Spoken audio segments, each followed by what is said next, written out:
Variables like left-hand patterns, dynamics, tempos, articulation, and keys determine the atmosphere or mood of a song. Today I'm going to demonstrate how changing the left-hand patterns drives the direction of a compositional tone. Throughout the video, I'll keep the right-hand melody the same to accentuate just how integral the left hand is at setting the tone.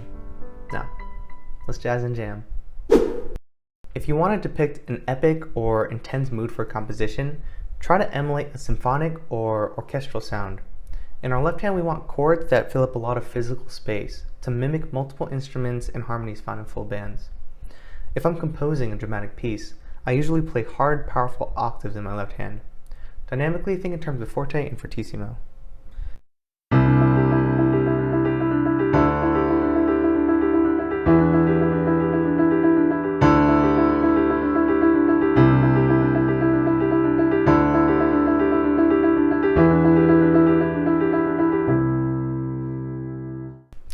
Remember, you're trying to emulate deep bass sounds usually found in strings like contrabass or cello, or deep toned brass instruments like tuba or French horn.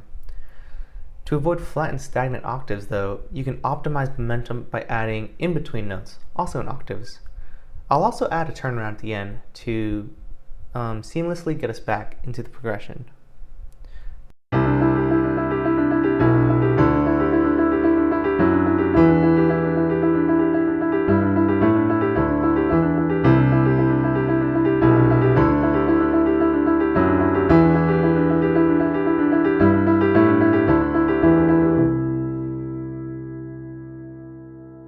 For an extra layer of oomph, I often play octaves as trichords.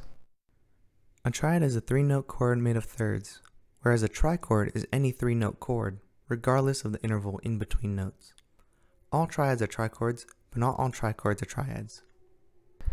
Maintain the lower and upper notes of the octave shape, but include the middle note, which is usually a fifth above the root, 1, 2, 3, 4, 5, just like this.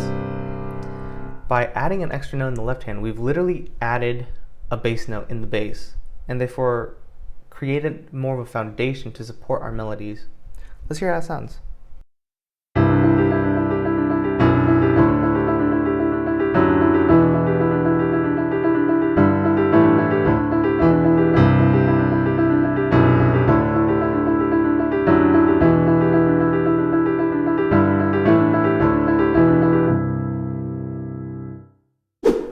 To achieve a more melancholic or pensive tone in your composition, we want to keep our melodies, bassline, and harmonies close together, and generally avoid the lower register of the keyboard.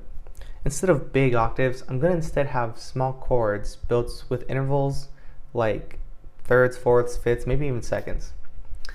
I also want to slow down the tempo and lower the volume a bit too. We need to create an atmosphere that promotes those more delicate emotions to show through our composition.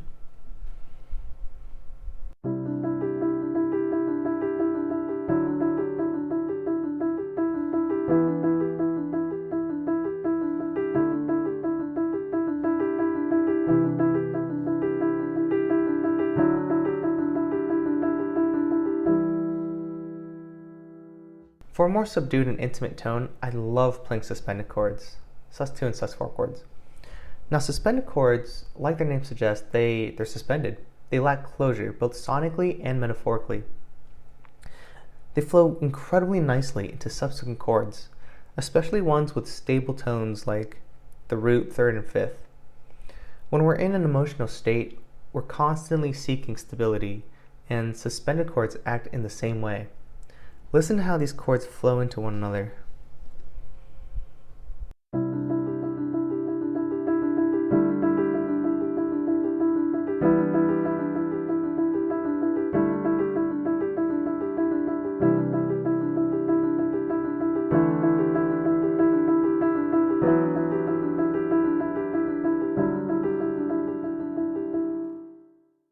I like to compose my more delicate compositions in the higher register, and I also tend to add undermelody in my left hand for an extra level of complexity in my pieces. Watch how my thumb is played slightly louder than the rest of my left hand fingers to create some sort of pseudo melody.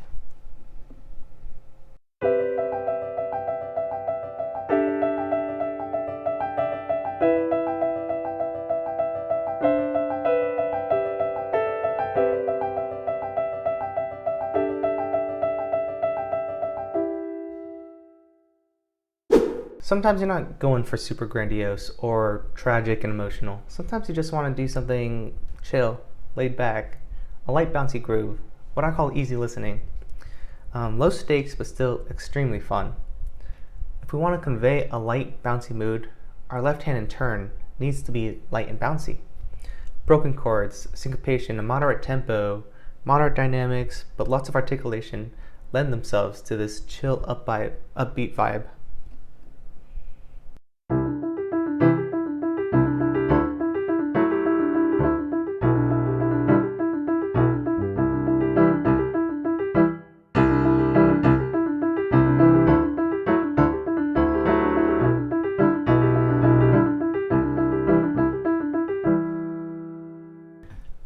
My left hand is playing a combination of light octaves, dyads, and single notes, but the most important facet is the syncopation and rhythm. This form of syncopation is a progenitor to a lot of Latin grooves. It makes you want to get up and dance. To add to the whimsical nature of this pattern, every now and then just do a hard pause in your left hand to break up that flow and rhythm just for fun.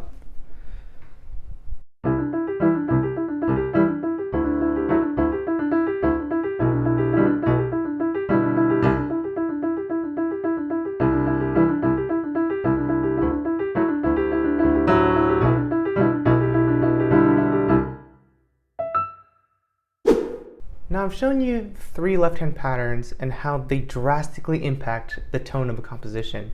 But there are infinite left-hand patterns, and I encourage you to just play, figure them out, and see what works for you. Here's one example of another left-hand pattern that's not exactly dramatic and epic, but motivational, inspirational, and uplifting. And it's just built on arpeggios.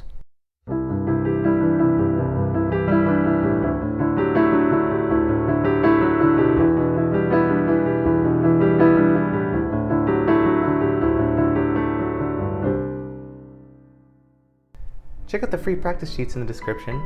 See if it helps you come up with your own chord patterns. Let's try to make music every day, or at least listen to music every day. There's music everywhere, in nature, in ourselves, with our heartbeats, in people's voices, the fluctuations, the patterns they talk in.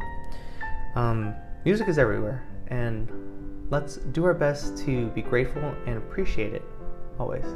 Thank you so much. I'll see you next time.